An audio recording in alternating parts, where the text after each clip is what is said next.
Tonight we confront a crisis devastating communities across America: fentanyl. This synthetic opioid has left a trail of heartbreak, touching families from every walk of life, in cities and small towns alike.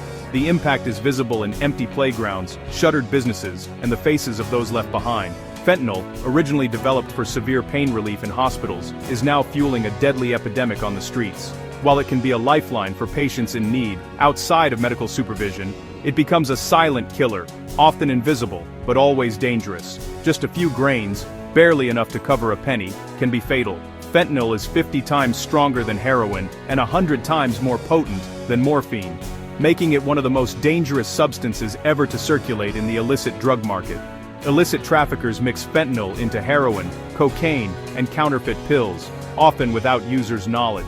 This means that even experienced users can overdose instantly with no warning, simply by taking what they believe is a familiar drug. The drug epidemic has evolved dramatically. What began as a crisis of prescription painkillers has now become a far deadlier emergency, with fentanyl at its core. No region is immune. Rural, suburban, and urban communities are all affected. Anyone using illicit drugs is at risk, whether they realize it or not. Fentanyl does not discriminate. It threatens young and old, rich and poor, first-time users and long-time addicts alike. The fight is complicated by a vast global supply chain. Precursor chemicals, often legal and easy to obtain, are shipped from China to Mexico. There, powerful cartels use them to synthesize fentanyl in clandestine labs, fueling the crisis. The finished product is smuggled across the US border in countless ways, hidden in vehicles, cargo, and even everyday items, making it nearly impossible to stop at the source. Law enforcement and public health officials face a daunting challenge. Combating fentanyl requires not just local action, but international cooperation, intelligence sharing, and constant vigilance. The sheer volume of fentanyl flooding the country means the threat is everywhere. No community is truly safe and the risk continues to grow. Only a coordinated global effort, uniting governments, law enforcement, and health agencies, can hope to stem this modern-day plague and save lives.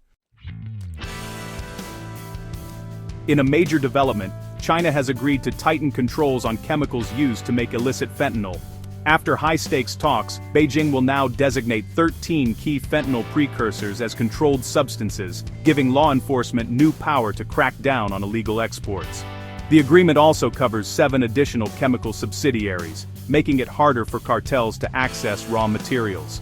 This breakthrough follows persistent US diplomatic pressure and a pivotal meeting between President Trump and President Xi Jinping. Despite broader tensions, both nations found common ground to address this urgent threat. The agreement's success depends on rigorous enforcement and verification. US officials will closely monitor China's follow-through, hoping for a measurable reduction in precursor flows. For families devastated by fentanyl, this is a glimmer of hope. It's a crucial milestone in a long fight, proof that cooperation can save lives. The final push for this landmark agreement came with FBI Director Kash Patel's rare and highly anticipated visit to Beijing, a move that signaled a dramatic shift in the tone of US-China relations. This was the first visit of its kind in over a decade, breaking a long period of silence and tension between the two countries' law enforcement agencies. Patel's direct, face-to-face talks with Chinese Vice Minister Xu Detong were not just formalities. They were instrumental in sealing the deal and building a foundation of trust for future joint law enforcement efforts. Patel credited the groundwork laid by President Trump and President Xi, whose earlier negotiations and personal diplomacy empowered officials on both sides to finally resolve technical sticking points and move forward. This meeting wasn't just symbolic, it was a working session that produced real, tangible outcomes, with both sides making concrete commitments to act. For the first time, the US shifted from public accusations and finger-pointing to direct, behind-the-scenes collaboration, recognizing that dismantling transnational drug networks requires not just pressure, but shared intelligence and coordinated action. Now, the FBI and China's Ministry of Public Security are tasked with turning this high-level political agreement into real-world action. Tracking suspicious companies, intercepting illicit shipments, and launching joint investigations that cross borders. Patel's visit marks the beginning of a new intensive phase of cooperation, with both sides pledging to maintain open lines of communication and regular meetings. The partnership's success will be measured not just by words, but by real results. fewer precursor chemical exports leaving Chinese ports, and tighter controls at every stage of the supply chain.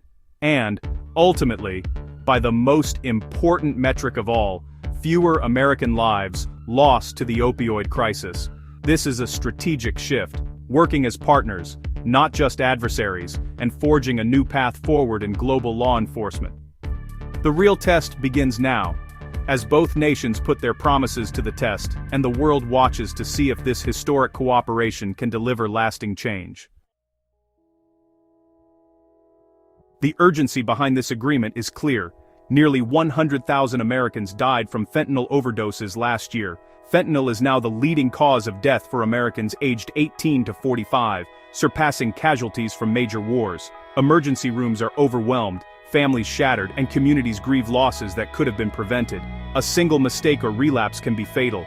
This is the new reality of addiction. The crisis has exposed gaps in public health and safety systems, with demand for overdose reversal drugs like naloxone at record highs. First responders face immense emotional tolls, repeatedly witnessing tragedy. Cutting off fentanyl's supply at its source is essential to saving lives. Fentanyl seizures reveal the staggering scale of the crisis facing the United States. This year alone, the FBI has seized 1,900 kilograms of fentanyl, an amount potent enough to kill over 120 million people. These numbers are not just statistics, they represent lives saved, and underscore the immense threat posed by this synthetic opioid. That's a 31% increase from last year, highlighting both improved law enforcement efforts and a persistent, even growing, supply of fentanyl entering the country. The rise in seizures shows authorities are getting better at intercepting shipments, but it also signals that traffickers are sending more product than ever before. At the US-Mexico border, however, seizures have dropped by 53%. This sharp decline may be due to traffickers adapting their smuggling techniques, finding new routes, or using more sophisticated methods to evade detection. It's a sign of how quickly criminal networks can shift tactics in response to enforcement. The picture is complex. While some progress is being made, traffickers remain agile and relentless. Fentanyl continues to find its way into American communities, fueling the ongoing overdose crisis and devastating families across the nation. Most of the fentanyl found in the U.S. is manufactured in Mexico, but the essential precursor chemicals originate in China. These chemicals are shipped across oceans, making their way to clandestine labs, where they're transformed into deadly drugs. The new US-China agreement aims to choke off the supply chain at its source, making it harder and more expensive for cartels to obtain the chemicals they need to produce fentanyl. By targeting the flow of precursors, both countries hope to disrupt production before the drugs ever reach North America. Targeting these precursor chemicals upstream is essential. Intercepting finished drugs at the border is simply not enough. Stopping the problem at its origin could have a far greater impact than border enforcement alone. The hope is that by cutting off the raw materials, authorities can disrupt the entire network, making it much harder for traffickers to operate and reducing the flow of fentanyl into the U.S. This upstream approach represents a necessary evolution in the fight against fentanyl. It requires international cooperation, intelligence sharing, and constant adaptation to stay ahead of traffickers. The stakes could not be higher. Every shipment stopped, every lab dismantled, and every agreement forged brings hope to families and communities desperate for relief from this deadly epidemic. This breakthrough follows years of tension and blame between the US and China over fentanyl. The US accused China of not doing enough to stop precursor exports, even imposing tariffs to force action. American officials argued that Chinese companies, sometimes subsidized, enabled the flow of chemicals to Mexican cartels.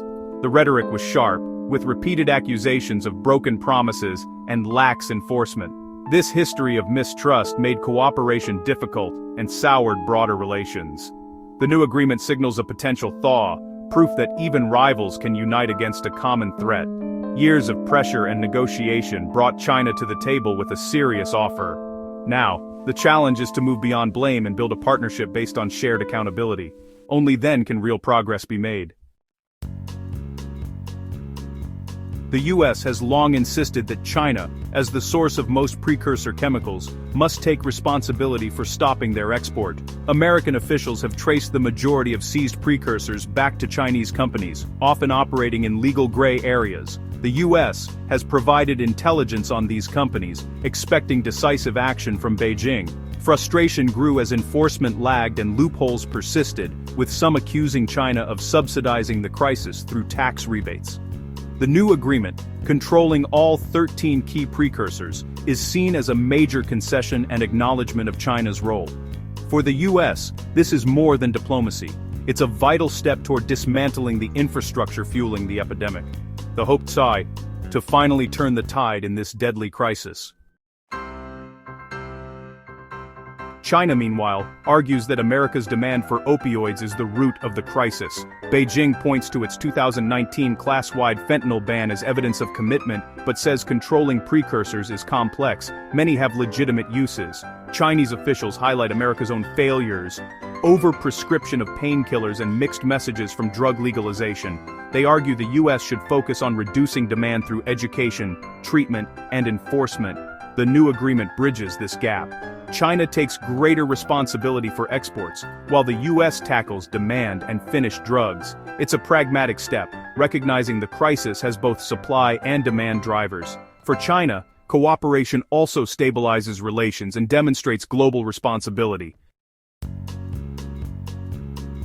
FBI Director Patel's Beijing visit wasn't just about fentanyl. It reopened channels for broader law enforcement cooperation. Both sides discussed fighting cyber-enabled financial crimes, which target citizens in both countries. They explored ways to share intelligence, trace stolen assets, and dismantle international scam networks. Protecting vulnerable populations, especially children, was another focus. Improving joint efforts to identify perpetrators and rescue victims.